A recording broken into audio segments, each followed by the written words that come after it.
Just look at those human lumps. Why ain't they moving? A frozen spell? Could they not just let it all go? Look at player 16, Josh Kershaw.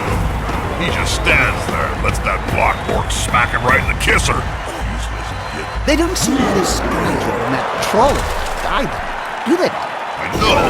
No wonder this team hasn't won anything in 20 years. There's only so many double skulls rolls you can take.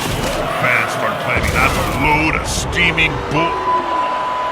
Ah, no, that was the Reaver's last public appearance, summing up 10 seasons of decline.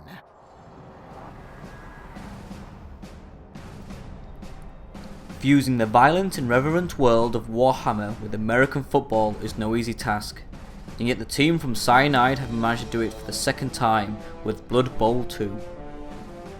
The result: an explosive adaptation of the tabletop offering, boasting compelling gameplay, but is ultimately let down by its over-dependence on chance and luck. Blood Bowl 2 is simple and straightforward for anyone familiar with American football. 2 teams of 11 face off, with one team attempting to get the ball into the end zone while the other tries to stop them by any means necessary.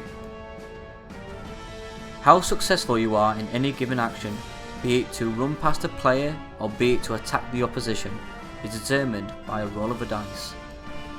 Depending on what dice you roll, you may successfully knock down your opponent or even kill them, but there is also a chance that fate is not on your side and you are knocked down instead. To be successful, you need to be good at managing risks and able to scrutinise the odds of completing an action given the handicap determined by the stats of the players. And while this implementation of chance is what makes Blood Bowl 2 different from other offerings, it can also be its biggest flaw. When you rely so heavily on chance, you can often find yourself on the losing side despite making all the right choices. The luck of the dice can be truly cruel.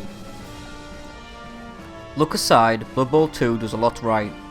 The game is vibrant and fun, the animations are top notch, and the voice acting from the campaign commentary is funny and engaging.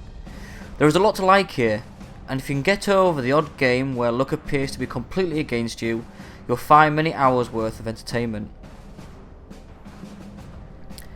Building your own team roster gives you a familiar sense of ownership that you get after spending time in other sports-based games, but the lack of depth and diversity of the players you can pick might be disappointing for some.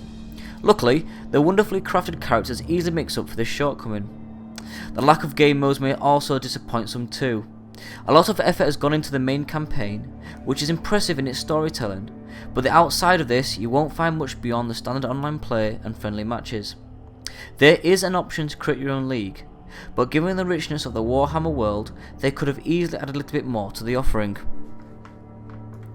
My time with Blood Bowl 2 has peaks and troughs.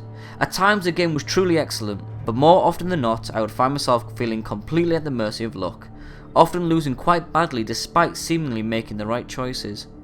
If you're a fan of the tabletop rendition, you will likely love this digitised offering, but Blood Bowl 2 doesn't do enough to satisfy typical sports fans. GENWire gives this game 7 out of 10.